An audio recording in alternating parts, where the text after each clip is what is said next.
Miss Ogadbel. Mala jitut. Siate ang mal moy. Takati ang mal. Okay. So antak tini tungwan but take muguro long mila target ko kon nur community ki nas nation.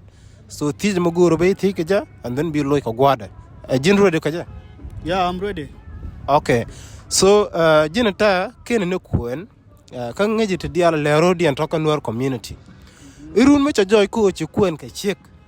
Ka chek mo chale be pere la wo lugu chi mo wor kan dial chinga la wo la no chi mo wor me chaka nena te ma la wir di harir guji chi ko di ku lele ka chi ko no ro de chok ti tu ne pa chi ko yor pin joda ka lugu chi mo wor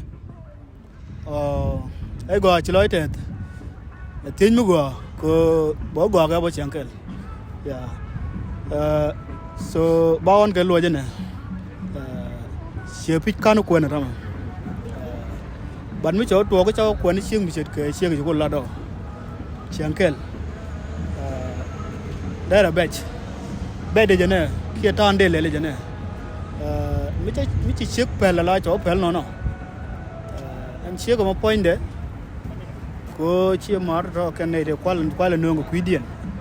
Bi ko be nyur kel ba ko mat chen ko kon ji chen no won. So chi mari kana dap. Chi kana pit. Kwala no ga ram luak mi be la block ko chi kana edit.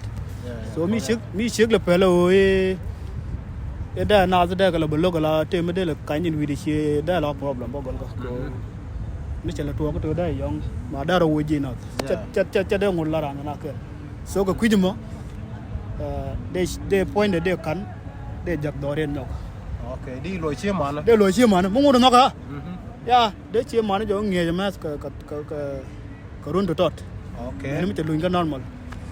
no di chi mana yo nyodo ran chi en twai dan no De nyodo ji na. Ne te ke ne de kwail no kuden ko bu nyuro ka. Aiwa. So me ma da luin ka normal. Mi te luin ka normal. Ya de welcome nyok da ben. Ko chan mi de yong ba chan ogor. Thank you. So janta de lelen. Go